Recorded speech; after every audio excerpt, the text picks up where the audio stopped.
Top 5 Rogue decks for February 2023. Well, so you're here for the Rogue. Don't be like 34% of you that are going to miss out on this discussion. Make sure you guys smash the living crap out of that subscribe button, or just make sure that you are subscribed to the channel. So number 1 on our list here is going to be Plunder Patrol. And you're like, really, Robbie? Yes, I am putting Plunder Patrol as a Rogue pick for this format, because it's in a very unique situation. They've proven to us in the past that Plunder Patrol can actually do something. They won a regional out of Wisconsin, earlier in the block, and now that they're getting their new ship, that technically should put them a little bit more on the map. Now, the thing that makes this deck really unique at the end of the day is the fact that depending on what attributes are seeing play in the format, is what will strengthen this deck. And if you can get, a decent amount of rogue matchups to make this deck a little bit better at the end of the day, then you will be off to the races in order to capitalize on things. Now, I mentioned the new ship because I do mention the fact that this deck becomes basically immune to evenly matched.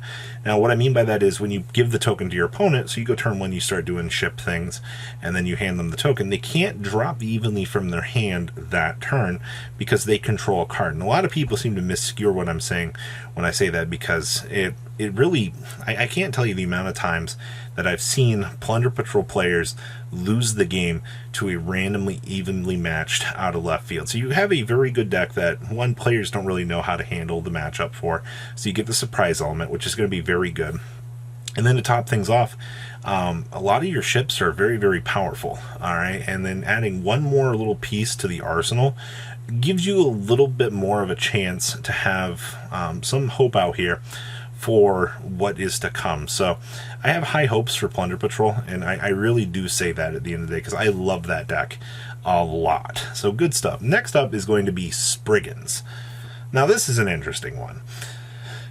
Will pure Spriggans be able to do it? Maybe. So here's the thing. First of all, 2 level 4 monsters gives you access to Merrymaker, which lets you make Captain Chad McBoxington, amazing, huge, fisticuffs 9,000 man, who can search for basically 1 of 2 skill trees. You can go search for basically Regulus to put some pressure on your opponent, and basically, a rank 4 turned into, 5,800 attack points, because I think it's 52, actually, because it's Sargass plus Regulus. So, what was that, 56? Yeah, so 5,600 attack points for a rank 4. It's pretty good. And then you can go down the secondary route where you can search for Tally Ho, which, depending on what your hand is for that, you basically get, the ability to pop 3 cards. You get a soul charge to revive 3 cards. What do you want me to say there? Think about that. A pop 3, the ability to soul charge 3, you should basically be able to end the game on whatever situation that you're putting yourself into there with that. And I think that that's very, very critical at the end of the day, that Spriggans can kind of do some really weird stuff as a kind of going second deck. Now, once again, you got to ask yourself, is this going to stick around? Is this going to be something crazy? I think this is going to be in the same category as Plunder Patrol, but a little bit under for a rogue pick, because people aren't going to know how to handle it.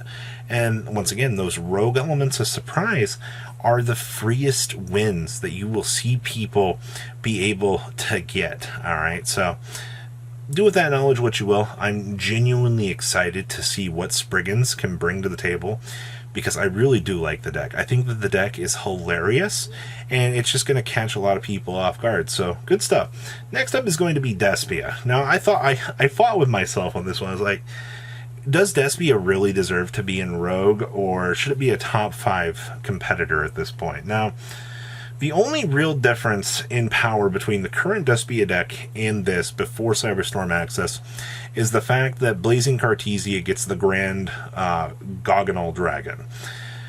While that card is a very good step, they also get Kit riding the Magical Dragon for sure, so a little bit more there. But these aren't crazy power-ups. This isn't enough to change the deck from tier 2 to, not tier 2, in my opinion. But the big thing that you have to understand is Grand Gogonal Dragon is a step in the right direction. It is what you want to start to see. It is what you want to see players kind of start to head towards with this deck. Also, you know, now having a boss monster for Blazing Cartesia to be able to warp into definitely puts a little bit more pressure on the opponent. So now that you have a couple of new little tools going on in your Despia deck, it's going to it's basically the same deck, but you get a fresh coat of paint. All right, that paint makes your car feel a little bit better, but at the end of the day, it's still the same car. Now, once again, you know, I mentioned Cyberstorm Access here, where you will see that next round of support toggle in here, and you will see this deck undergo a little bit bigger of an evolution, because, you know, Quem is a good card. The fact that you get the big dragon that's revivable, I am genuinely very, very excited for all of that to come. So do keep that in mind, that Despia a little bit better of a place than it formerly was. Just we're not going too much crazier down the wagon there. Next up, I guess I got to put Sword Soul in the rogue category. Now, people keep telling me, they're like, Robbie, you are underestimating Sword Soul. It is insulting to me that you will not put this deck higher. What do you want me to say about this deck? All right, I tore through double Sword Soul locals, and the deck was no different than I'm used to playing. It's not even like super good tier. I don't care if XX YugiTuber is making the deck look good. The situation is still only 1 to 2 people are having success with the deck. Now that you have the macro walking machine walking around, all your 10E cards just pretty much got way more worthless. You now have a deck that's going to put way more pressure on this deck. Sword Soul's now in a worse position than it was pre Photon Hypernova. I'm sorry to tell you that. Like, that's the situation that you're seeing yourself in. And you can disagree with me, but I'll let data speak for itself when we start to see these turnovers and conversions here, and you're watching Sword Soul get blown out of the water. It's just kind of the reality of the situation. I want Sword Soul to be good because I love the mechanics behind the deck. I love the fact that this deck can do some really cool plays at the end of the day. And that's really what you want to see, is like cool diversity, cool options, and cool pressure points to pressure the opponent. But I'm having a hard time seeing that right now with the current game state and how that is. Now, if we see a ban list and things change, there is a possibility that you will see Sword Soul kind of take a step back or forward, really depending on what happens here. So I just think that the top 4 best decks bully this deck too much. So I don't know. Ending on Baron, Chizao, and or Blackout is still pretty consistent at the end of the day. It's just I feel like it's not that strong anymore. Like, I don't know, I want to be proven wrong. And then we're going to put RUNICK on this list. Now, the reason why I'm putting RUNICK on the rogue side of things and not as a better deck is because Macro Cosmo guy, Mr. Kashiro Riseheart, is hard. Getting your graveyard turned off from you is an issue. That takes away a lot of your recyclability options, but that just means we're going to have to main deck some Sphere Modes and some Lava Golems to kind of counteract a lot of the changing meta. And I do mean this when I say this. The big, scary, big old testicle is gonna tear some people up. A lot of people are gonna lose some games because RUNICK did open up that. If a RUNICK player can out a Kashtira field, they're going to the races. It's that easy.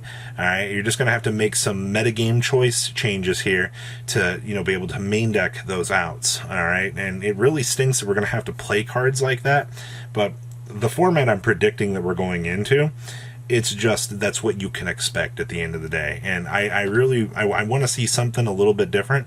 I'm hoping that there will be some sort of particular change there, but from where I'm sitting right now, I don't foresee a situation where you see that change actually occur. So those are my top 5 rogue picks and my reasoning as to why they're doing good or why they're in the position that they are. Once data kind of starts to come in, we will see if there is a push or a shift around. But to be honest with you, that's honestly what I think you're looking at the moment. So we'll have to wait and see. Please leave a comment down below, tell me what you guys think, and I'll see your beautiful faces back here later in the day, guys. Peace out. Patrons, thank you.